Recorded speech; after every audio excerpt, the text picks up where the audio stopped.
स्वागत है revision series में। ये 10th क्लास की केमिस्ट्री की रिवीजन सीरीज हो रही है। इसमें सेकंड वीडियो मैं बना रहा हूँ। इस वीडियो से पहले मैंने एक वीडियो बनाया है, उसका लिंक मैं इस वीडियो के डिस्क्रिप्शन बॉक्स में दे दूँगा। और हम ये पढ़ने वाले हैं कि टाइप्स ऑफ रिएक्शन कितनी होती हैं। केवल ये आपके जो अब मेथड बता रहा हूँ वो एक केवल आपकी जो आपका व्यू पॉइंट है उसे इम्प्रूव करने के लिए बता रहा हूँ। सबसे इम्पोर्टेंट बात ये है कि हम आसपास देखते हैं कि कौन कौन सी एक्सोथर्मिक रिएक्शन हो रही हैं हमारे डेली लाइफ में। तो जैसे मान लीजिए घर में एक टोकरी लीजिए, उसमें बेकार ख़राब आपकी वेजिटेबल रख दीजिए। कुछ टाइम बाद देखेंगे तो उसमें हाथ डाल के तो वो हीटेड होंगे। इसका मतलब क्या है कि we can observe exothermic reaction in our daily lives.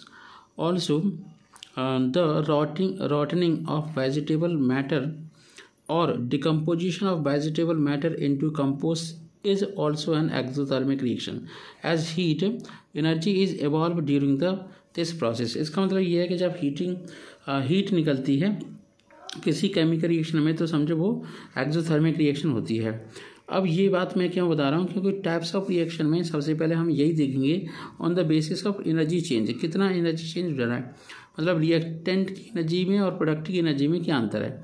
अगर रिएक्टेंट की एनर्जी कम है, प्रोडक्ट की एनर्जी ज़्यादा है, समझो एनर्जी एब्जॉर्ब हुई है। अगर रिएक्टेंट की एनर्जी कम है, रिएक्टेंट की एनर्जी ज़्यादा है, प्रोडक्ट की एनर्जी कम है, तो एनर्जी रिलीज हुई है। We have learned in a previous section of this chapter that chemical change may be identified by the various features like change in color, change in odor.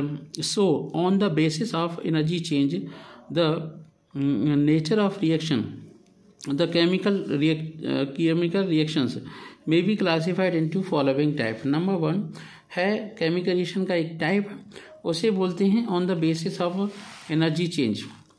On the basis of energy change, the chemical reaction may be two type, exothermic और endothermic। सबसे पहले हम exothermic देखेंगे। Exothermic का sense ही यही है कि ऐसी रिएक्शन जिसमें क्या हो रहा है, जिसमें एनर्जी रिलीज हो रही है। तो exothermic reactions are those reactions in which heat energy is released during the reactions are called exothermic reaction. These may also be other forms of energy in place of heat. For example, light energy, electrical energy, or sometimes sound energy. This energy is due to change in bond energy। अब ये ऐसा क्यों होता है, bond energy में change हो गया। If bond energy of a reactant is greater than the product, the reaction will be exothermic। सीधी सी बात है, उन bonds को तोड़ने में एनर्जी रिलीज हो जाएगी, ज़्यादा बॉन्ड थे स्ट्रॉन्ग। जैसे burning of magnesium ribbon in air produces magnesium oxide. इसका मतलब क्या है, मेटल के अंदर मेटल बॉन्ड होता है, ऑक्सीजन की प्रेजेंस में मैग्नीशियम ऑक्साइड बनेगा, पाउडर बनेगा, एक प्रकार का हीट भी निकलेगी। दूसरी रिएक्शन देखते हैं। This is the example in which 3 types of energies like heat, light, sound energy are released. इसमें heat, light, sound energy release होती है।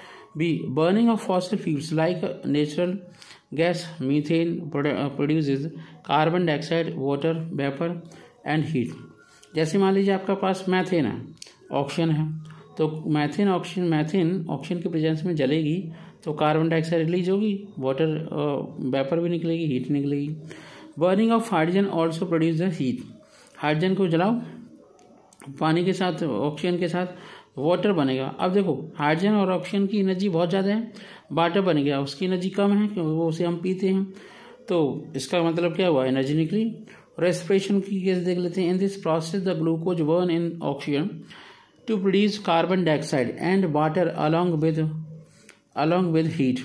Biologically this energy is measured in terms of a number of ATPs। तो इससे बहुत सारे ATPs बनते हैं। तो ग्लूकोज जैसे मान लीजिए C6H12O6 और 6O2, 6CO2 प्लस 6H2O और हीट निकल पड़ेगी। फिर है Slaking of lime is also an exothermic. मतलब ये हुआ, कोई मान लो पेंट कर रहा है ना, यानी पेंट नहीं कर रहा है, चूना जो आपका डेकोरेशन के लिए लेते हैं, कैल्शियम ऑक्साइड है, उसमें पानी मिला दो तो तुरंत हीट निकल पड़ती है और कैल्शियम हाइड्रोक्साइड का सॉल्यूशन बन जाता है, जिसे हम स्लैक्ड लाइम कहते हैं। और इसका यूटिलाइजेशन पान, तंबाकू, बीड़ी, सिगरेट में किया जाता है। इसके साथ साथ इसी से हम पेंट करते हैं जो आपकी प्लास्टिक पेंट का यूज नहीं कर सकते। अब दूसरी टाइप की रिएक्शन है, अभी हमने एक्सोथर्मिक रिएक्शन देखी, अब हम एंडोथर्मिक रिएक्शन देखेंगे। मतलब एनर्जी देनी पड़ेगी तभी रिएक्शन होगी।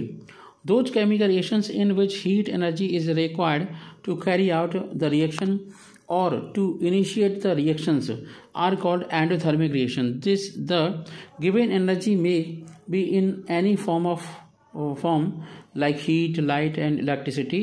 In these reactions the bond energy of the reactants is less than products. So to convert into products some extra energy is required which is given from outside sources. Next देखते हैं some common example of endothermic reactions are decomposition of limestone to produce calcium oxide and carbon dioxide requires heat energy.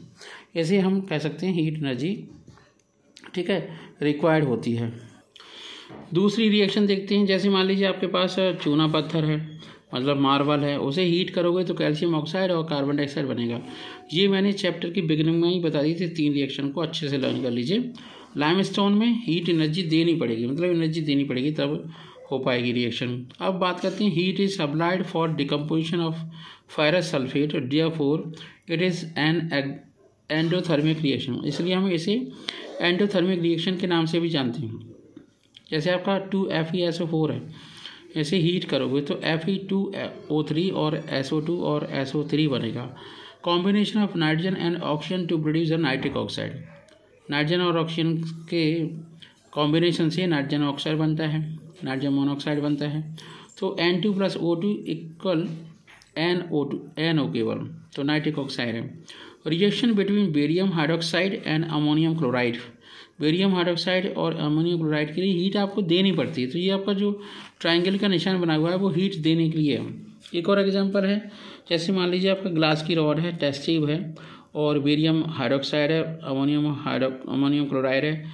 Dissolution of barium hydroxide in ammonium chloride is a endothermic reaction. अब इसके अलावा on the basis of nature of reaction, ये reactions होती हैं 6 type की। Number 1 combination reaction, second 1 decomposition reaction, displacement reaction, double displacement reactions, neutralisation reactions and redox reaction. Redox reaction का मतलब होता है रिडक्शन और oxidation taking place simultaneously in a same solution. So we know that different chemical reactions have a different nature. So on the basis of their nature, the chemical reactions may be classified as. अब हम देखते हैं कि जब हमने chemical reaction देख ली, इसके बाद हम देखते हैं सबसे पहली रिएक्शन। तो सबसे पहली रिएक्शन को हम थोड़ा सा और डिटेल में समझेंगे, तब हम आगे बढ़ते हैं। मान लीजिए हमारे पास है क्या,